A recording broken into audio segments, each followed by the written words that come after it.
And so we have two council members in the room and one on the line. And so I declare that we have a quorum. So I will call the meeting to order. First item on our agenda tonight is approval of our consent agenda. Under consent agenda, we have vouchers totaling $239,614.26. Did everyone receive copies of the vouchers? Yes. Brent, I can't hear your head nodding. See your head nodding. Yes. Okay, thank you. Second is minutes for the 12/13/2022 meeting. That was just a week ago. And everyone received copies of the minutes. Yes. Were there any questions or corrections to the minutes? Hearing none, I'd accept a motion to approve our consent agenda as submitted. I'll make that motion. Councilman By moves. Is there a second? I'll second it. Councilman McCarty seconds. Is there any further discussion? Hearing none, all those in favor say aye. Aye. Aye. Motion carries. We'll now move into public comment, and I know that we have someone from the fire department online, I believe, that's here for Ben's presentation. Is there any? I don't see anybody from the public in the room. So with that, we will move on to our 2022 budget amendment hearing. So we'll open the hearing, and we have consideration of the 2022 budget amendment. Mr. Stiles. So yeah, thank you, sir. This is just kind of cleaning up business for this year. We went through it a couple meetings ago, just when we set the budget hearing. Nothing's changed from that point. So we've got a couple. We're revising several funds too that have tax levies, the recreation fund. That we're making a change to that because we have to make an additional transfer of money from them that we were meant to do last year, but we didn't quite get to. So that's what that is. The debt service, we made some adjustments on how we have paid some of those debt service bills. Instead of just paying it out of different funds, we transferred in money and then paid it all out of debt service for that. With court, we just have more things going on in court. CIP, we had to adjust for the ARPA money, the federal money that came in, so that we got that put into that. Water, we just had a few more expenses with that than we had anticipated. A lot of that's driven by inflation. It's kind of the operating word of the year is inflation. Refuse, same thing. Electric had to do more with purchase power costs. We're a little bit off from what we thought they were going to be. Well, quite a ways off when we thought they were going to be. So that's what that amendment is for. So the proposed amendments, the original adopted budget was $5,324,318 for those funds. The amended budget is $6,466,731. So that's the total of the amendment. We haven't had any comments from the public registered outside of the meeting, so I don't have anything to report from that perspective. Are there any questions from the council? A lot of this is just mostly inflationary. Is that what I'm? Yeah, a lot of it was. There were some things that came in a little higher. Things that we've kind of been hitting on over the course of the last year. Oil and gas, big piece. Chemical costs for the water department, the electric department, and purchase power. Our insurance stuff came in higher, and just we're kind of around the board. Yep. Everything's been a little bit higher. So I hear you.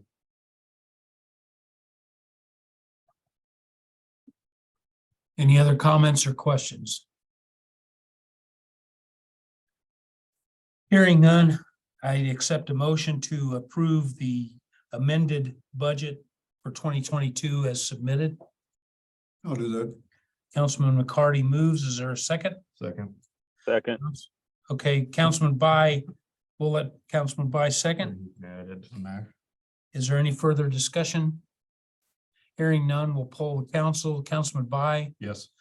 Councilman Driggers, Yes. Councilman McCarty. Yes. Okay, the budget amendment is approved. thank you. We'll now move into a department head annual report. And today we have Fire Chief and Building Inspector Code Enforcement Officer Ben Steckity. Ben? Greetings, everyone. We're We'll gonna- pulp it out. All right. Yeah. Brothers. Preach it. I'm gonna put a screen share on so that we can see that. And then I'm gonna hand this to Ben. So that one right there advances. Oh, that's the one. That one, and the other one will go back. Okay. Advance and retreat. Advance and retreat. Okay, so in the past, I've focused mostly on fire department on my annual report. Today, I'm going to include some information about the building department as well. So on the building department side, I wanted to point out my active certifications. Kind of out of focus, but I have an active commercial residential building inspector certification, a commercial residential plumbing inspector certification, commercial residential fire inspector certification, residential electrical inspector certification, and a residential mechanical certification. Well, it's not liking it for some reason. Try again. It's not very clicky. Oh, okay, hold on.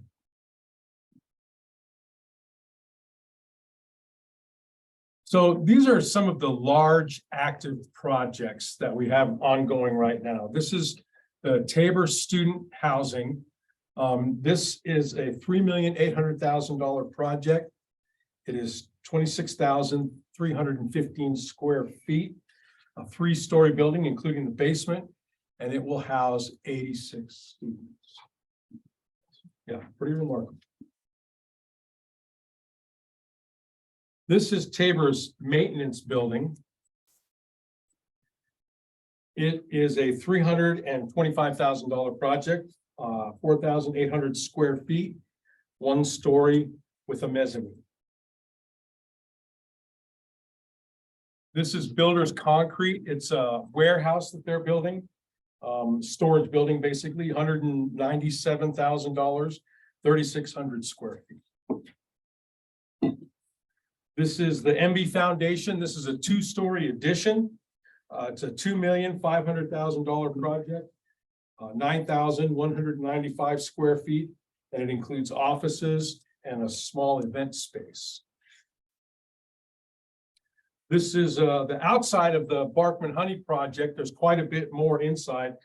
They're adding a production line, and that is using some existing warehouse space that was already there. And then they're adding this warehouse space. Altogether, it's 20,448 square feet. It's a $1,130,000 project. So I'll keep it there for a minute. And permits, we've issued over 100 permits this year, and the fees collected are over $34,690. I'm also doing annual fire inspections at Tabor College, and I've completed those this year. Last year was the first year I started doing those, and there are 46 buildings to inspect for fire inspections there. And I get real good cooperation from Tabor staff. For code enforcement, basically, I want to thank Matt Stiles for hiring Doug Dick. He's working out really, really good. You know, the student will surpass the master very, very soon. Yeah, he's really good help, and he's working out real well. So now we'll move into fire department, and then I'll point out my active certifications in fire department. For the fire department, I have firefighter 1, firefighter 2, National Incident Management System, NIMS for short, 100, 200, 700, 800B, 300, and 400. And that takes me from introduction to incident command all the way up to chief officer level, major incident command. I'm a certified incident safety officer, a certified pumper driver operator, and a fire service 1 instructor. To name a few. So I believe you have the spreadsheet. And that's where all the nuts and bolts that lists out pretty much every run, every drill, each firefighter that attended, and a total of their hours. That's all the statistic and boring stuff, but I figured it'd be a lot more fun to look at pictures. You can look at that at your leisure. This is live fire training. And by the way, all the pictures I'm going to show you are of training. We don't show any pictures of incidents. So this house was donated for training and eventually was allowed to burn up.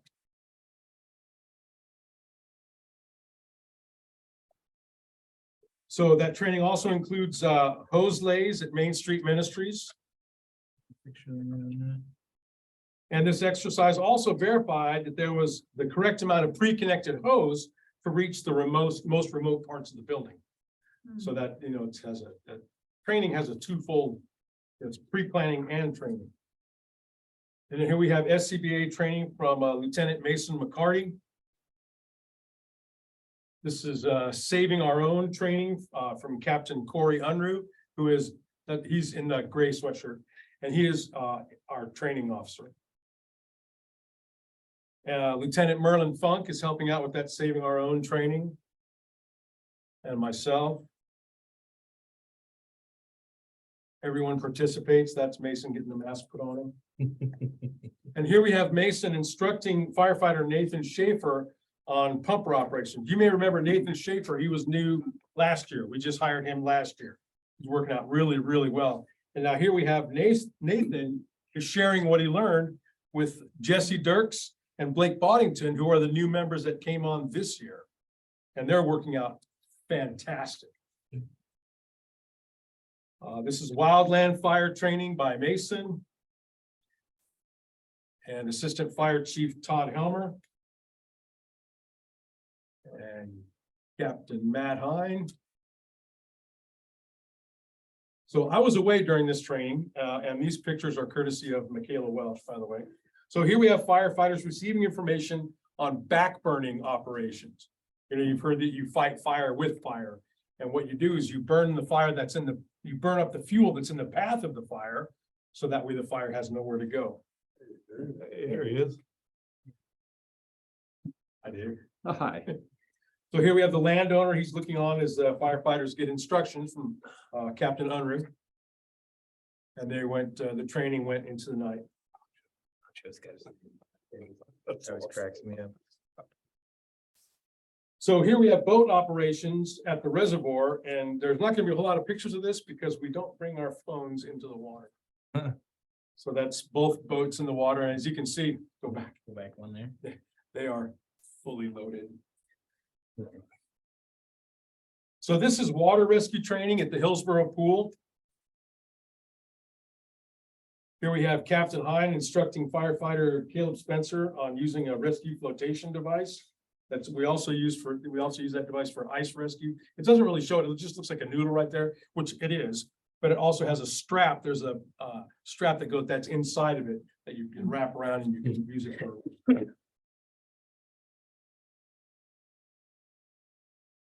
So here we have Captain Hine instructing firefighters on how to secure a victim to our floating rescue basket. And here's Captain Hine instructing on the proper way to use auto crib. This is the vehicle extrication part of the training. And here is giving us a refresher on our backup hydraulic rescue tool system. Typically, we use the hydraulic rescue tools, which are battery operated. They're much faster and easier to use. Those are the ones we got from the county. But we've kept this system on the truck as well for a backup in case something goes wrong with the hydraulic tools, or if we have more than one vehicle that we have to perform extrication. Here is Captain Unruh instructing on the proper use of rescue jacks. We use those for stabilization. You know, when we're working on a rescue scene, that's our workplace. And so we have to make it as safe as possible. So one of the things that we always make sure we do is that vehicle, if it's on its side, it's not meant to be like that. So we use these and the auto crib and all sorts of other methods to stabilize that vehicle so it's safe for us to work there. And we have to do it fast because there's somebody in there that needs to be rescued. Here's a firefighter Welch preparing to open a window firefighter style. Here's Nacho. He's preparing to force the door with the jaws under the watchful eyes of Captain Rusty Moss, Captain Matt Hine, and Lieutenant Merlin Funk. Here, Lieutenant McCarty demonstrates that sometimes it helps to be tall. And then this is the thing that I've come up with. We go to the gym. This is when we, like if it's raining or something, we put the packs on. You see everyone is breathing air. They have their masks on. So this is a good way to determine, we have breathing techniques that we do. And that way we can see who's going to last the longest. And it gets people used to working and doing an activity in their gear. Dodgeball. Dodgeball. So who won? In that- Weston Giesbrecht Always always horses. He's a horse. He's in really good shape. He's in really good shape. Yeah. And his lungs are this big. Yeah. So, yeah, one of the retirees that we had this year was Lieutenant Lyle Isaac. And Captain Lloyd Spencer is the second, and as you all are all aware, soon there will be a third. So this is just a picture. I'm going to kind of close here with a couple of other comments. Grants. This year we were awarded the Kansas Forest Service grant for wildland PPE, personal protective equipment. It's a 50-50 grant, and our share is $4,769.73. And just as a caveat, that it just arrived yesterday. We got That that we year. approved that All right. in March, April. Yeah. Is it? It's been a long Yeah. time. We also received our letter of successful review from FEMA for the 2018 grant that we received, $123,720.95 for structural personal protective equipment. And what that means is we survived the audit. No small feat. Yeah, it was not a fun thing. And as a matter of fact, yesterday, Captain Hines successfully proposed to the county commissioners purchasing new rescue saws, lights, and other equipment for every fire department in Marion County on behalf of the Marion County Fire Chiefs Association. Total cost just under $26,000. And you'll be hearing more about that later. The new truck status. The bad news is the delivery of the chassis to Hayes Fire has been delayed until June. It had been scheduled to be delivered in October, then they moved it to December, and now it's moved to June. So, any questions? So how long do they think it'll take once it goes to the Hayes? They have the box already built. Oh, so they just have to put it on. They have to put the box on, then they have to wire all the, Right. the emergency lighting and siren and all that stuff, and paint it. So like Yeah, maybe July or August. It shouldn't be very long after that. Sweet. What is your current qualified firefighter count right now? We have 23 active firefighters. Okay. One just came on. We just brought one on.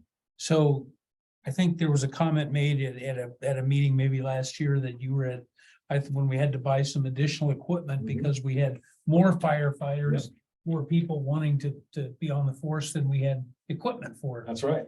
And we've had some, a couple of retired. Right. I've had to do something this year that I've never, ever done before. I dismissed 2 firefighters, Mhm. and so that puts us short, but we brought on those 2 that I mentioned, and then Trent Jones, he just came on, and he'll get the radio that's going to be available here in the next few days. So. Yeah. Hey, But yeah, there's ebb and flow, sure. We have one prospective firefighter that's coming to meetings right now, Nathan Lopez. And so we're hopeful that he's gonna make it through. Looked like I saw him in one of the Yeah. pictures. Yeah, he's very active in the training. He really does participate. Very good. So I have a proposal to make. With regards to the station, to the new fire station. I propose that in addition to the committee that we already have on the fire department, that we form a new committee consisting of 2 fire officers, city administrator, and 2 council members in an effort to give traction to the project. We've interviewed one architect already. That doesn't mean that that's who we're going with, but we'd really like to start getting the project underway. And I think planning is the first. There's no question. I think it would be, I think there might be just a little tiny bit of value. And one of the things that's been driving this project for me, you know, and having a sense of urgency is, and I don't know that everybody knows this, but we have our equipment in 2 locations. Mhm. And that's probably not always conducive when you're called out, depending on the type of incident or fire that you're being called to. Right.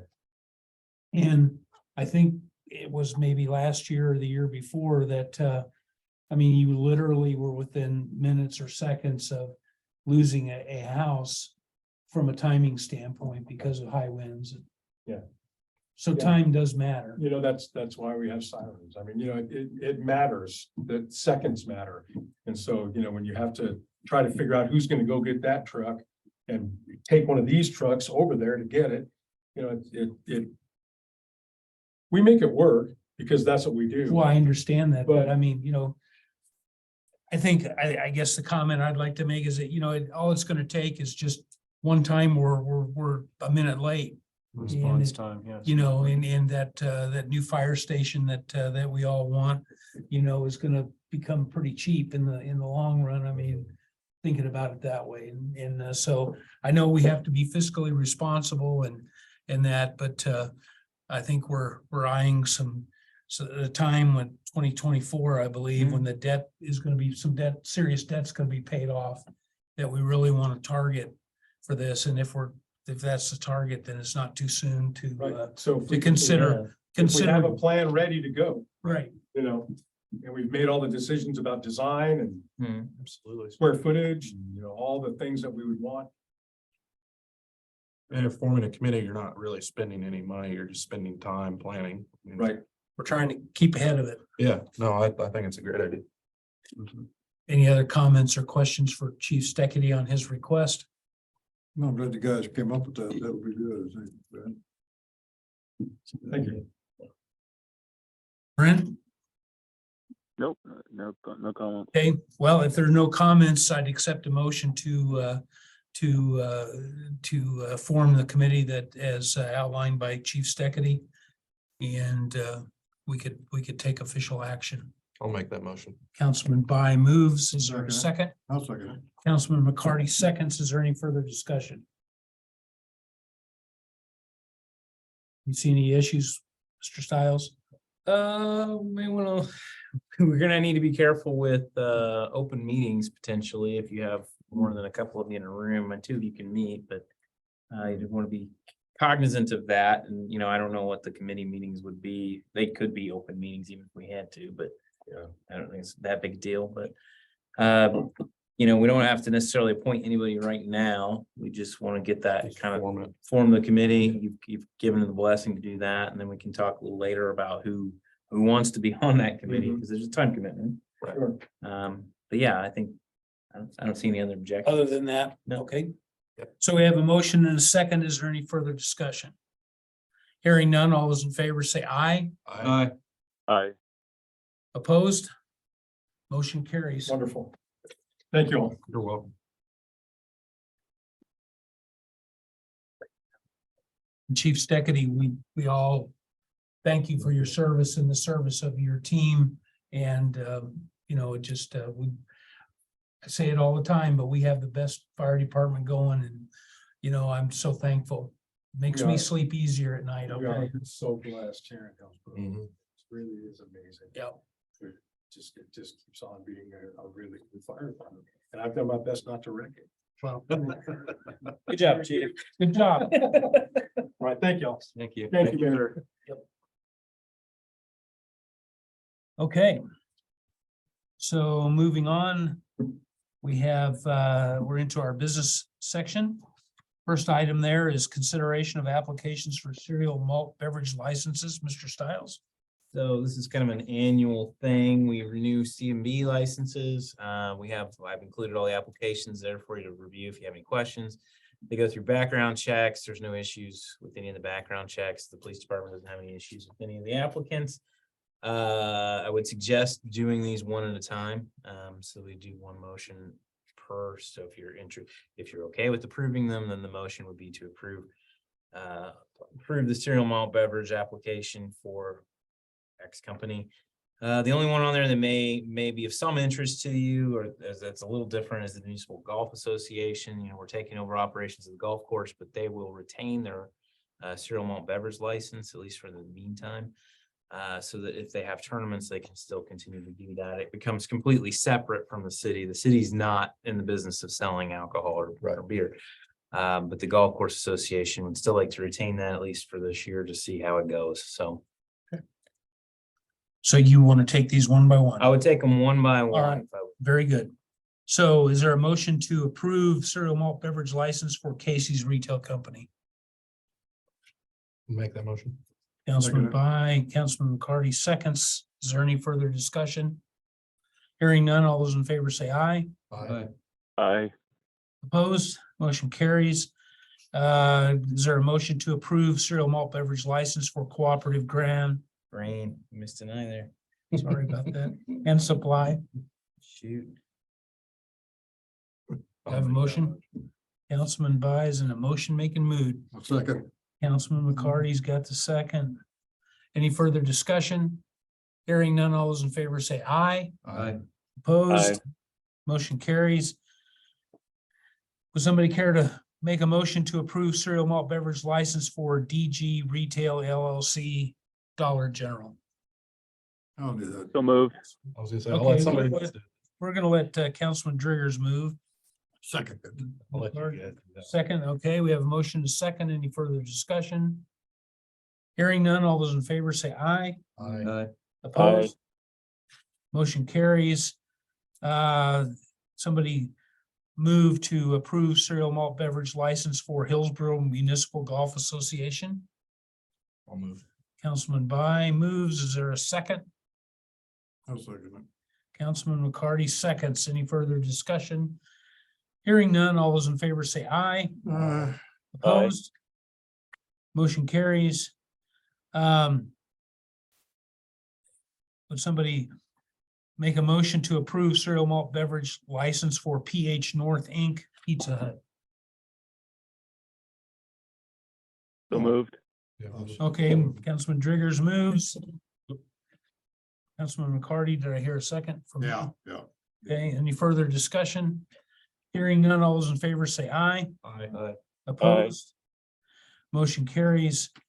Finally, would somebody move to approve cereal malt beverage license for Torres Family LLC Pueblo Viejo? I'll make that motion. Councilman McCarty moves. Is there a second? Second. Councilman By seconds. Any further discussion? Hearing none, all those in favor say aye. Aye. Opposed? Motion carries. That wasn't too painful, I guess. Too bad, sorry. Next item is consideration of the COLA or cost of living adjustment for 2023. Mr. Stiles. So thank you, sir. In the 23 budget, we proposed a cost of living adjustment. We did an hourly $1 per hour adjustment for all employees. So that actually ends up helping people on the lower end of the spectrum, pay spectrum, more than it does on the upper end, but it averages out to about 4% adjustment. When we started looking at cost of living, last year we did a 2%, even though the CPI, which is how you compute those, was over 6%. So we've kind of tried to course correct throughout 22. Inflation's risen another 7%. So the dollar per hour doesn't quite keep up with that, but it's about what we can afford to do. And then we've also put into the budget for next year, performance bonus of 2% in the middle part of the year, as finances allow for that. So that would be kind of 2% of your overall pay. So that one is based on kind of where you're at on the pay scale, but it's also merit based. So it requires you to pass your annual evaluation process, which we've kind of reinitiated. So what we're looking at is, as far as the COLA is for full-time employees and permanent part-time employees, there's a few exceptions in there. People who've either changed positions recently, we basically factored that in when we changed their position and adjusted their pay. So there's a couple of those in there, but otherwise it's pretty much everybody who's a full-time person or is a permanent part-time person. So $1, the COLA for $1, when we factor it in, it's about $58,000 for base salaries, and taking into account the average historical overtime. That's spread across the general fund, a little bit in the industrial fund, not much, and then the utility funds. So it's not bore by any one fund in particular. So that's what we're looking for tonight. If it's something that you want to continue to do or do as we proposed in the 23 budget, we would just ask for the approval of the cost of living adjustment for $1 per hour for the eligible full-time and part-time employees. And that will be applied the January 12th pay date, which picks up, I think, January 1st or 2nd for the actual payroll time. So this was already factored into the budget, is that what I'm seeing? Yeah, it was included in the budget. We talked about it back in June when we started talking about it. Gotcha. Any questions? Comments? Hearing none, and accept a motion to approve the recommended cost of living adjustment of $1 per hour for eligible full-time and regular part-time employees to be applied on the January 12th, 2023 pay date. Make that motion. Councilman McCarty moves, Councilman Lowen seconds. Is there any further discussion? Hearing none, all those in favor say aye. Aye. Opposed, motion carries. And third item is consideration of an RFQ, request for quote, for city insurance agent for property and liability insurance. Mr. Stiles. Thank you, sir.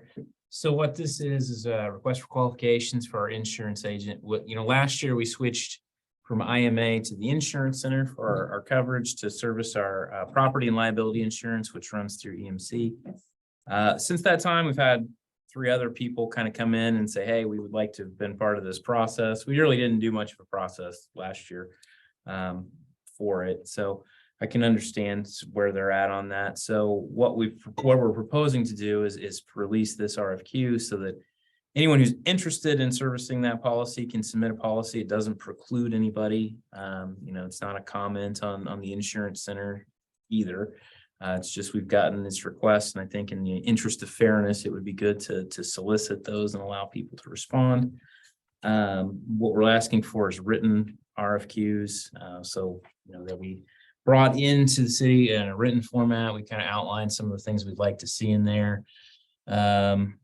We've set a kind of a tentative date on that. Well, the date we've got in the RFQ is for the 13th of January. I think it's really important that we get it done fairly early in the year when we have an April 1st or an April renewal. So we have to kind of make decisions about agents before that. And the reason why you'd want to get the agent first is because what could happen is, insurance companies won't issue quotes to everybody. They'll basically issue to the insurance agent of record. So it's really more about the agent than it is about the insurance policy itself. So the tentative outline here is Friday the 13th for due dates in January. And then we have interviews taking place late January, early February, committee recommendation coming to the city council for decision in February. So that person, whoever gets, or person or firm, I guess I should say, that gets selected becomes the agent of record, which is really how you make that change on or before March 1st. So what we've got in there as far as who we would have on the committee, we'd like to have a council person and then 2 city staff. The 2 people who work with them the most are myself and Danielle. So I would suggest those 2 filling that slot, myself and Danielle, and then a council person so that we have kind of a triage approach to that. So you have any questions about the idea or the concept's a little different than what we've done in the past, but It's a good idea.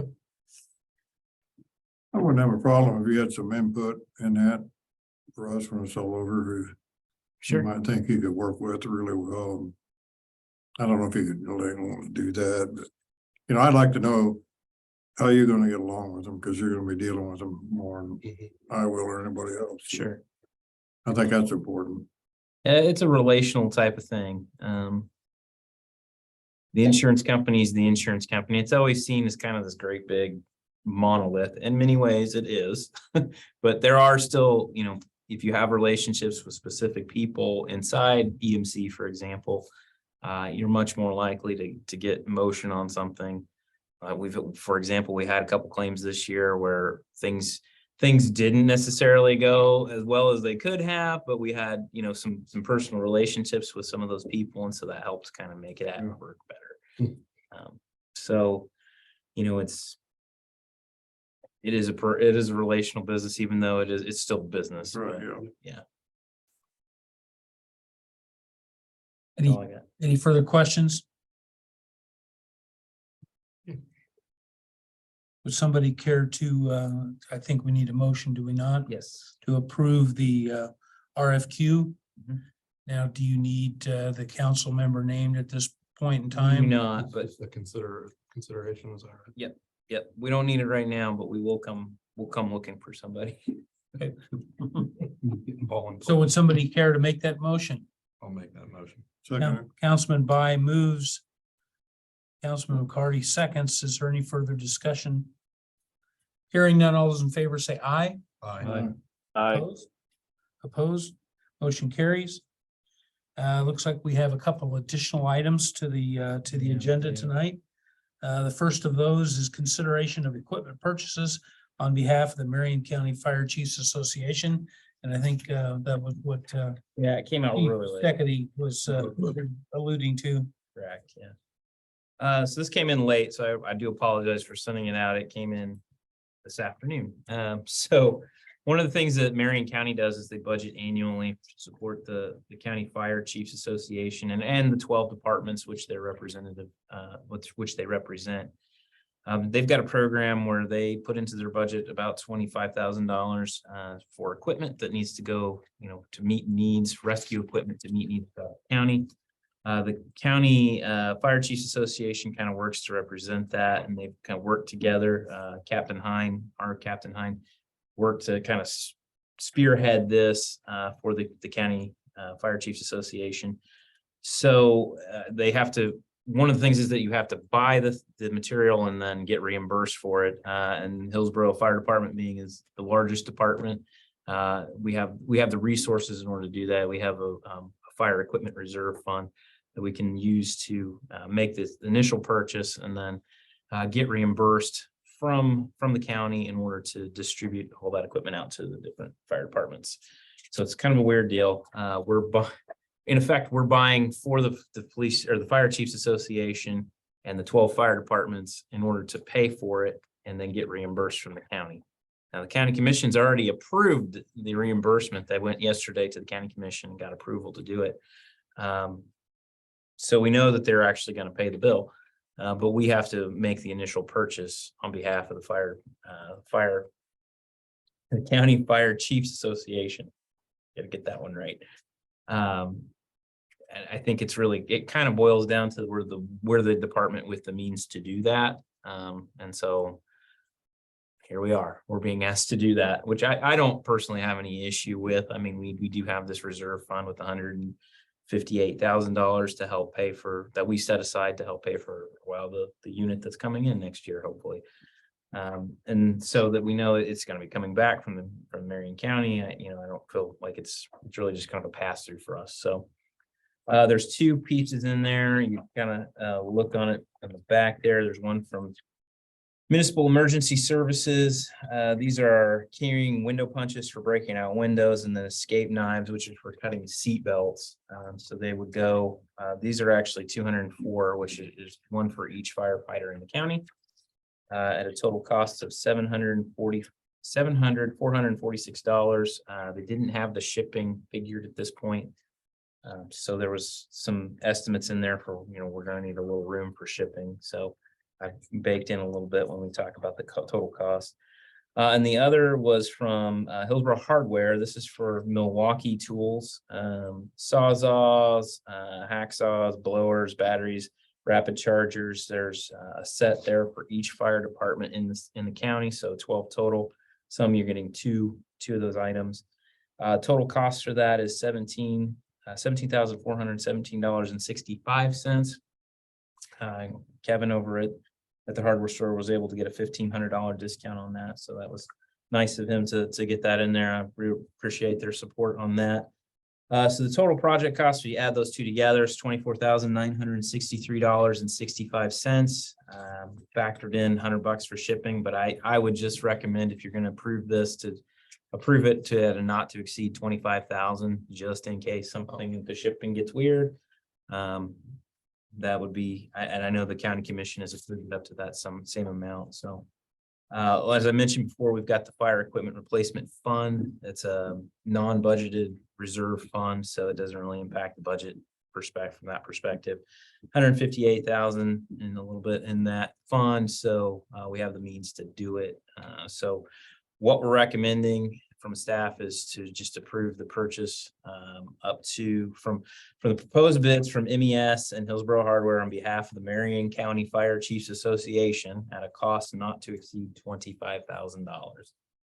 So if we spend $25,000, the county is gonna reimburse us up to that amount. They'll write us a check back for the amount that's there. So I don't know why they've got it set up to where they request reimbursement, but I think it has something to do with the funding that they set aside for that. So Gotcha. It just seems like a pass through. it is a pass through Basically, essentially. Yeah, we're buying for all 12 fire departments and getting reimbursed. Any other questions or comments? Hearing none, I'd accept a motion to approve the proposed bids from MES and Hillsboro Hardware on behalf of Marion County Fire Chiefs Association at a cost not to exceed $25,000. Make a motion. Councilman McCarty moves, Second. Councilman Lowen seconds. Any further discussion? Hearing none, all those in favor say aye. Aye. Opposed? Motion carries. Last item is consideration of canceling two outstanding encumbrances. Evergy Transfer Project and Park Shelter bids from Spring Branch. Mr. Stiles. So we've got two things. The Evergy Transform project is actually from 2021. They have not, we in effect, we don't want to continue carrying it over on our books until they make the decision on what they're going to do with it. We approved it back in 2021. They've since completed that project and have given us a lot of the material that they initially thought they were going to charge us for. So we'd like to cancel that encumbrance. And then we also have the park shelter bids from Spring Branch, which we approved earlier this year. We just don't want to carry it over on the 2022 audit. We may end up picking that project back up next year if we need to, but it's kind of out there in limbo right now. So did the bidder, winning bidder not perform the work? They have yet to, but I don't know if it is for the ability to get that product in to do that work. Has there been any communication from There's them? been a little bit back and forth from them, from Doug Sisk. So I think what we would do with that one is, cancel it out right now and then reapprove it in the spring once we have a little bit more information about what the timeline is. As everybody recalls, this was one of the high school government class projects. Oh, okay. So do you need a total or do you just need the request for the encumbrances to be removed? I think we just need the encumbrances to cancel the encumbrances.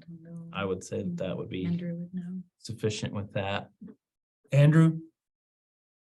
Yeah, that's fine.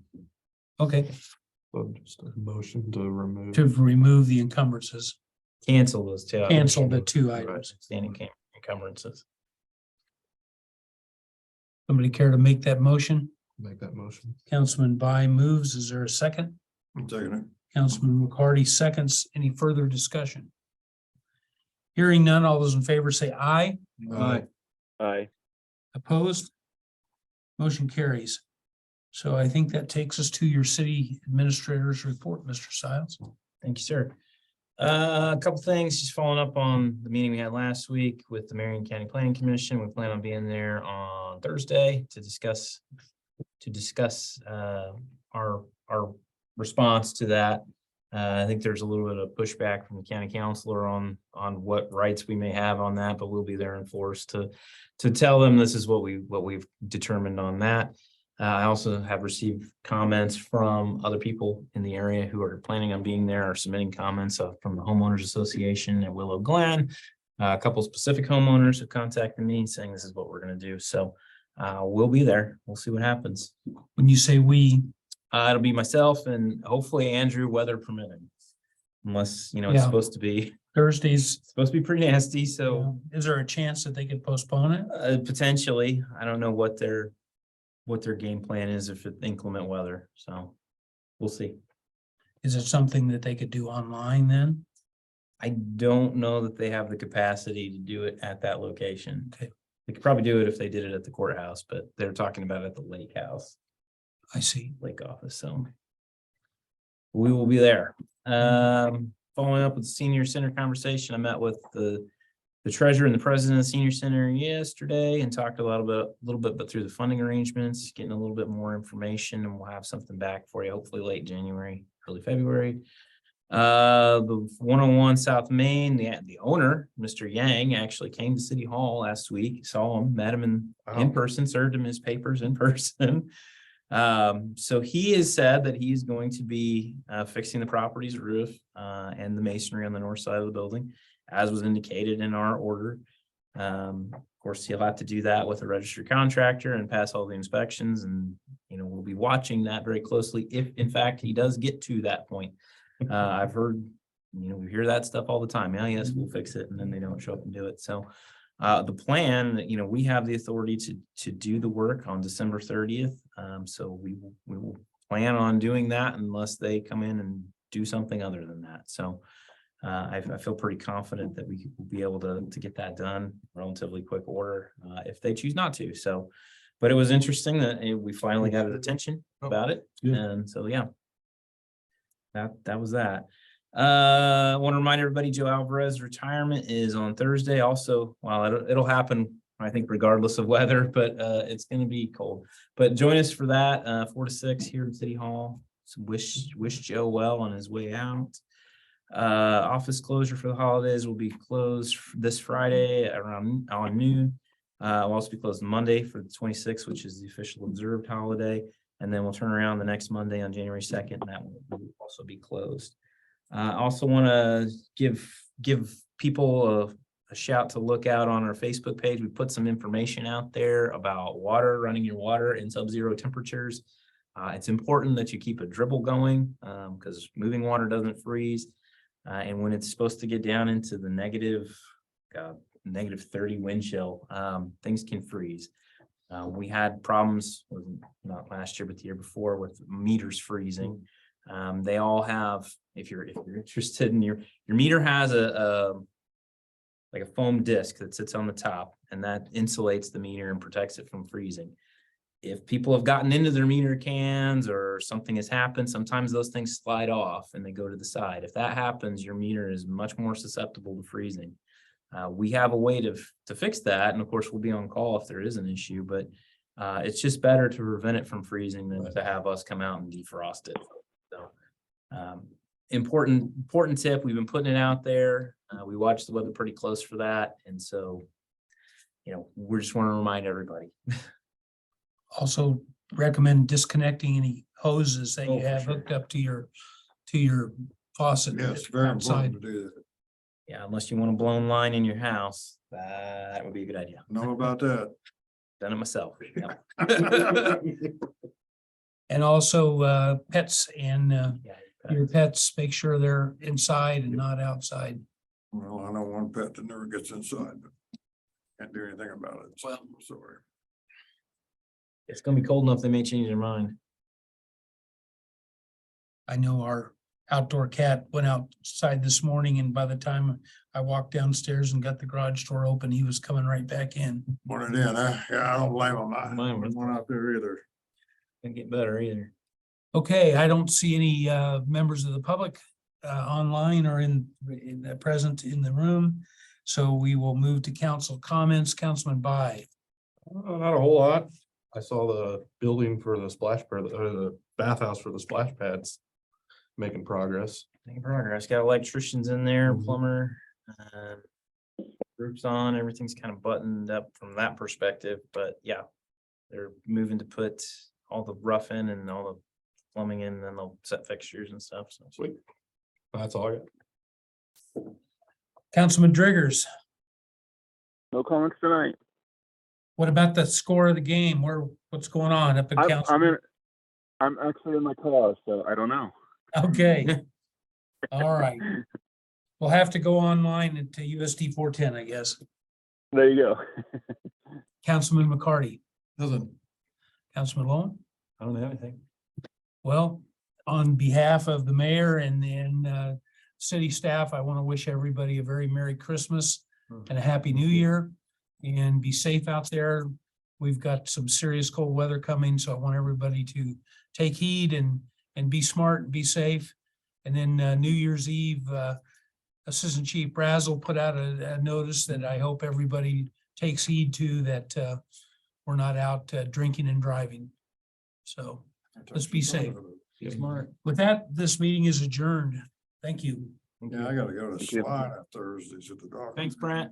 Uh, Thank you, Andrew. thanks, Andrew. okay, good. I'll be thinking about